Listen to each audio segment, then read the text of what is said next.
Hello guys, my name is Desmond and I welcome you to my lesson for today. Ladies and gentlemen, I assume at this point in time you know very well that a day without learning something new is a day wasted. By so saying, ladies and gentlemen, please do make sure that by the end of each and every lesson that I conduct, you learn something new. Okay, so ladies and gentlemen, as you know, for the purpose of this lesson, I'll just be taking you through the given information, the given diagram, take you through the questions, and most importantly, explain to you how you approach questions related to momentum. Okay. Most importantly, ladies and gentlemen, towards the end of this lesson, I'm going to make a link available which will take you to a lesson where I solve this problem by providing answers step by step. Very, very much important, ladies and gentlemen. So, we'll be looking at physical sciences, paper 1. Not sure of what happened over there, ladies and gentlemen. Okay, there you go. So we'll be looking at physical sciences, paper 1. This is a November 2017 exam paper. Okay, most important, ladies and gentlemen, you are advised to start each question on a new page. Okay, so we'll be looking at question 4 of this exam paper. Very, very much important, ladies and gentlemen. So now what I'm going to do is to read through that statement, most importantly, take you through the given diagram, and again, a bit of explanation of what's going on over there. Ladies and gentlemen, most importantly, I'm going to take you through all the questions in relation to that given information. Okay, so guys, please do make sure that you listen very carefully. When necessary, you can write some notes. Okay, massively important, ladies and gentlemen. So without any waste of time, let's quickly read through that given statement. So ladies and gentlemen, as soon as we're done with that statement, you should read also that part and again go through the diagram. Okay, so ladies and gentlemen, a 2 kilogram block is at rest on a smooth, frictionless, horizontal table. Massively important, ladies and gentlemen. I think it's about time we note down all the important information and explain. So they're saying we've got a 2 kilogram block which is at rest. What does it mean when they say it's at rest? It means its velocity initial, ladies and gentlemen, is equals to 0. Okay, massively important. So for them to say on a smooth, frictionless, horizontal table, okay, for the fact that it's a smooth, frictionless table, ladies and gentlemen, it means there is no force of friction. Okay, there is no force of friction. Okay, and most importantly, for the fact that it's on a horizontal table, it means if the movements are horizontally to the right or to the left, then we can also use equations of motions where necessary. Very, very much important, ladies and gentlemen. Okay, it's massively important that you fully understand that part. Each and every information given, ladies and gentlemen, it tells us more about about whatever the scenario that we're dealing with. So let's now continue with the question. The length of the block is x. Very, very much important, ladies and gentlemen. So that means the length of that block that you see over there, ladies and gentlemen, its length is referred to as x. Okay, so that means somewhere along the questions you might find that they want you to calculate the length or the value of the length of that block. Okay, so now let's continue to that part, ladies and gentlemen. So they're saying a bullet of mass 0.015 kilogram traveling east at 400 meters per second strikes the block and passes straight through it with a constant acceleration. Massively important, ladies and gentlemen. Refer to the diagram below. Ignore any loss of mass of the bullet and the block. Guys, we're given a lot of information, and most of that information is massively important.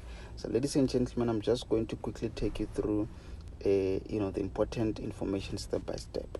So they're saying a bullet of that mass, and you see, ladies and gentlemen, so over there, as you can see, we've got a bullet of that mass. We also have a block of that mass. Okay, so what we know in terms of the velocities is that this is at rest, okay, and that one is traveling at 400 meters per second. Massively important, ladies and gentlemen. So this is the information before, okay, as you can see over there. This is the information before, okay. So now they're saying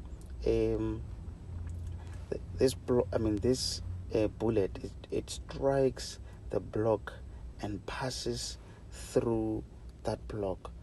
Massively important, ladies and gentlemen, massively important. So obviously they've just indicated that it passes through with a constant acceleration. Okay, so what else, ladies and gentlemen? They say refer to the diagram below. Ignore any loss of mass of the bullet and the block. Okay, so ladies and gentlemen, throughout our calculations, it means we just assume that even after we still have the same mass of the bullet, and again we still have the same mass of the block. Massively important, ladies and gentlemen. So I think at this point in time we can now have a look at the questions.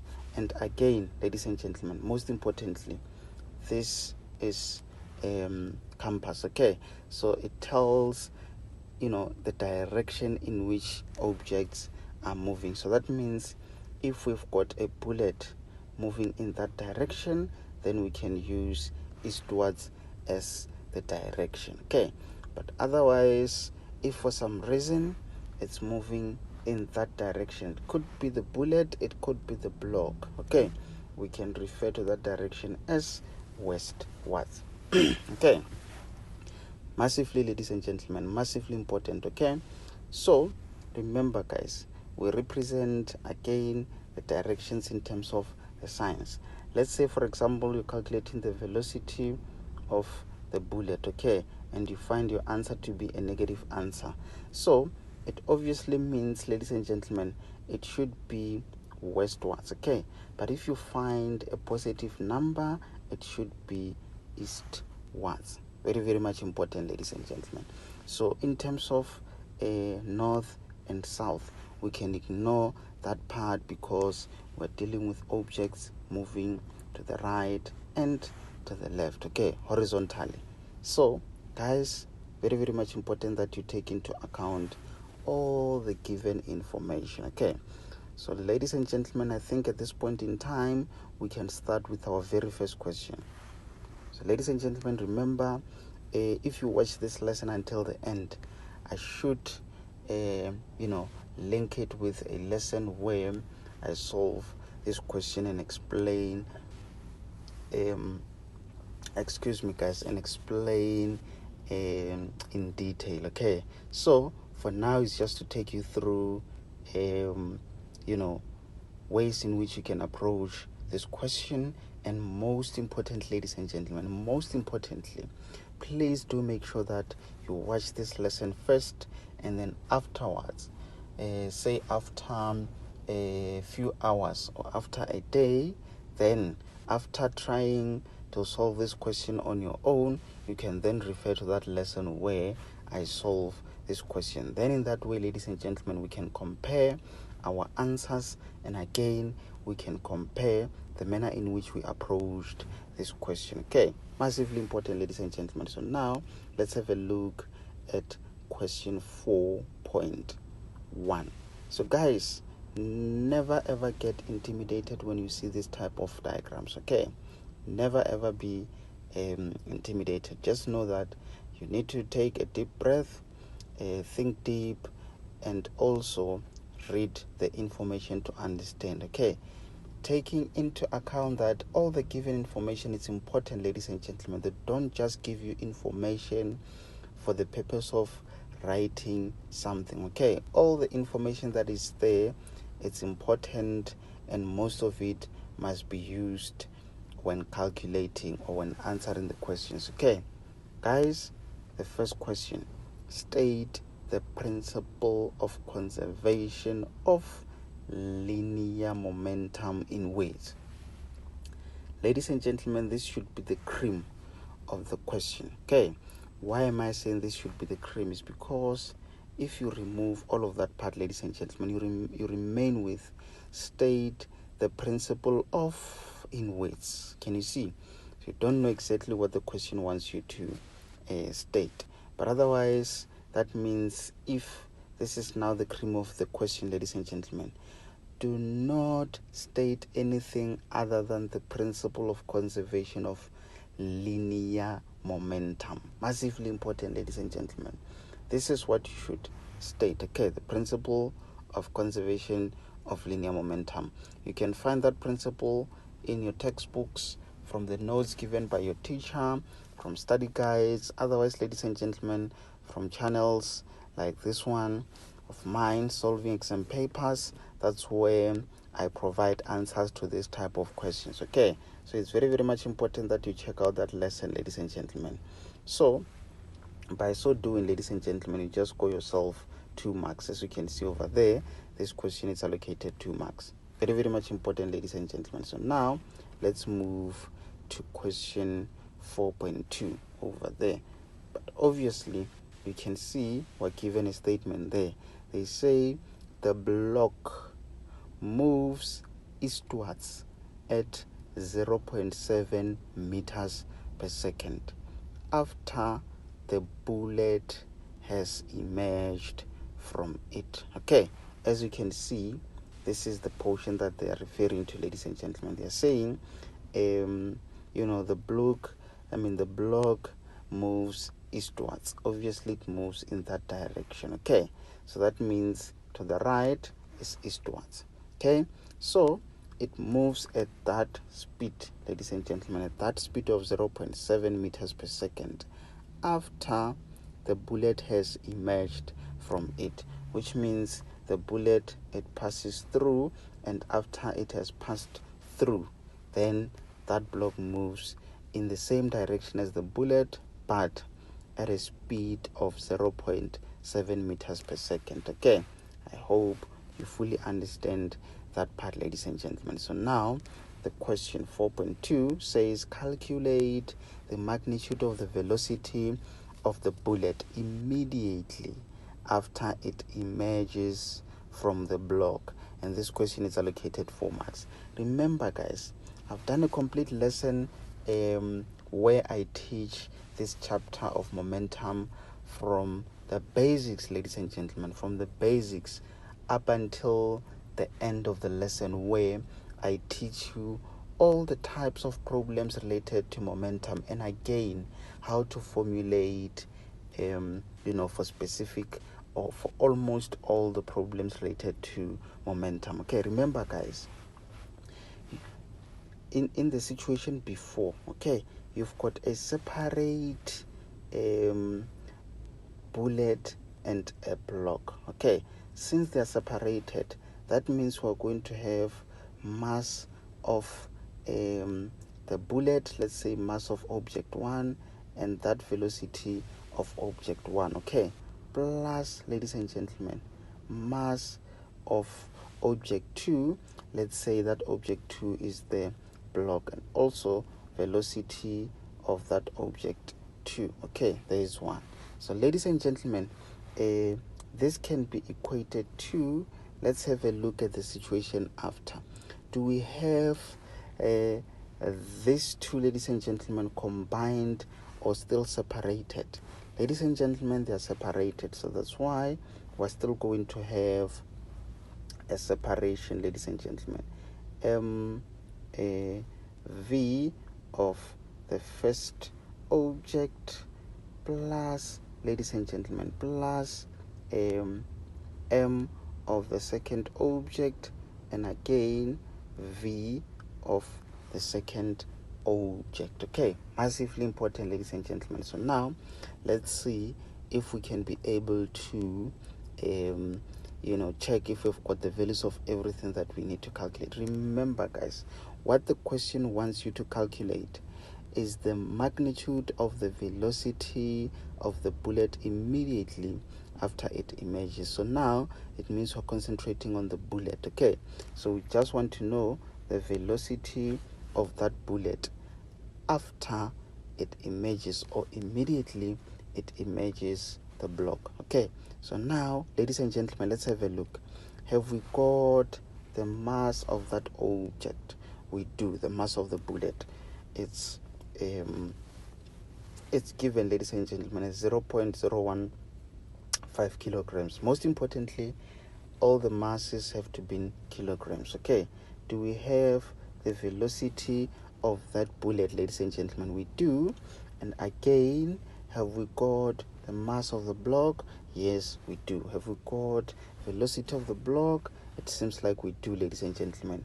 That same mass of the bullet before is the same as the bullet after. Why? Because they said ignore any losses of mass of the bullet and the block. So that means also the mass of the block is the same as the mass before. Massively important, ladies and gentlemen. What about the velocity of that block? Do we have it? Of course we do, ladies and gentlemen. It's given as 0.7 meters per second. Massively important, ladies and gentlemen. So that means we've got all the information in order for us to be able to calculate the velocity of the bullet immediately it emerges, immediately after it emerges from that block. Okay, massively important, ladies and gentlemen. So now I think we can move to the next question. But most importantly, ladies and gentlemen, this question, it's allocated 4 marks. So you might score your first mark by identifying the correct formula, and again you might score some marks, ladies and gentlemen, for correct substitution, and I'm thinking you might also score a mark for your final answer. It's either your final answer has got the direction, ladies and gentlemen, because what we know is that velocity, it's a vector quantity, so it therefore has a magnitude and a direction, or otherwise you might be given 2 marks for correct substitution. Remember, guys, on the lesson that I do where I solve these questions, I also indicate exactly where you score your marks. Okay, so it all depends on the steps that you should follow in answering that question. Okay, remember, guys, velocity is the cream of that question, so that means your final answer should be in meters per second. Okay, do not give your answer in meters, do not give your answer in kilograms, do not give your answer in anything other than meters per second. Massively important, ladies and gentlemen. So now let's move to question 4.3. Okay, so the question says, if the bullet takes 0.002 seconds to travel through the block, calculate the length x of the block. Massively important, ladies and gentlemen. So that means the length x. This is the cream of the question. What does it mean? It means your final answer should be in meters. Why am I saying it should be in meters? It's because in physical sciences we measure the the length or distance or displacement in meters, not in millimeters, not in centimeters, not in kilometers, but in meters. Massively important, ladies and gentlemen. So remember, guys, we've got a formula which says delta x. This is from equations of motions. I'm going to take you through the formula sheet so that we are able to identify this formula. It says delta x into, I think it's either v initial or v final. It doesn't really matter because you're adding the 2. Okay, V final or V initial plus the other one over 2 close bracket delta T.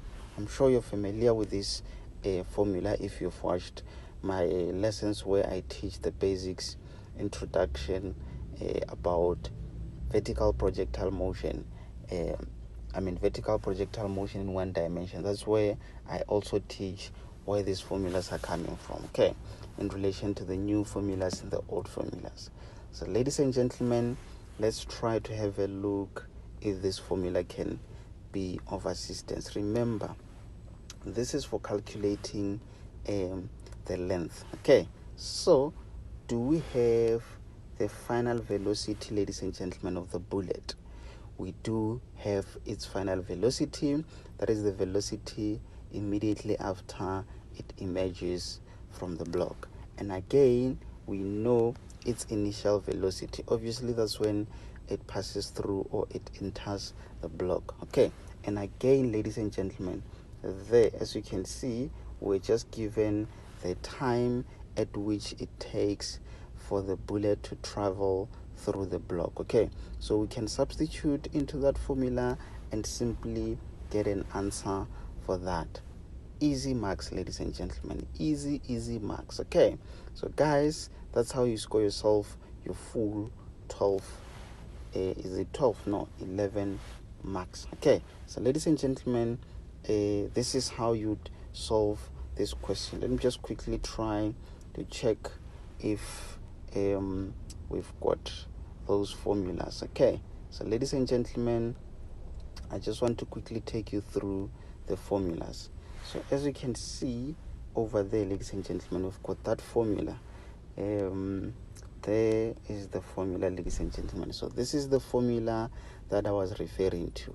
Massively important that you do not underestimate these equations of motion in relation to momentum, ladies and gentlemen. These are the formulas that we normally use. Okay, I've done, I think, 2 lessons where a bullet stacks inside the block, and this is a lesson where a bullet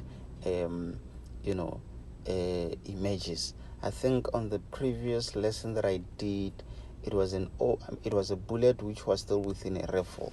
Okay, so it doesn't really matter if initially or before, the scenario before, it's a situation where the bullet is within a rifle, or otherwise if it stucks in a block after being fired. So it's just a matter of you being able to formulate. But remember, I've done a lesson where I explain all of that in detail. Okay, so ladies and gentlemen, I hope you enjoyed this lesson as much as I did. And this is that time, ladies and gentlemen, where I think I need to sign out. Okay, guys, it's been a great pleasure to do this lesson for you. Ladies and gentlemen, my name is Desmond, and I'm out.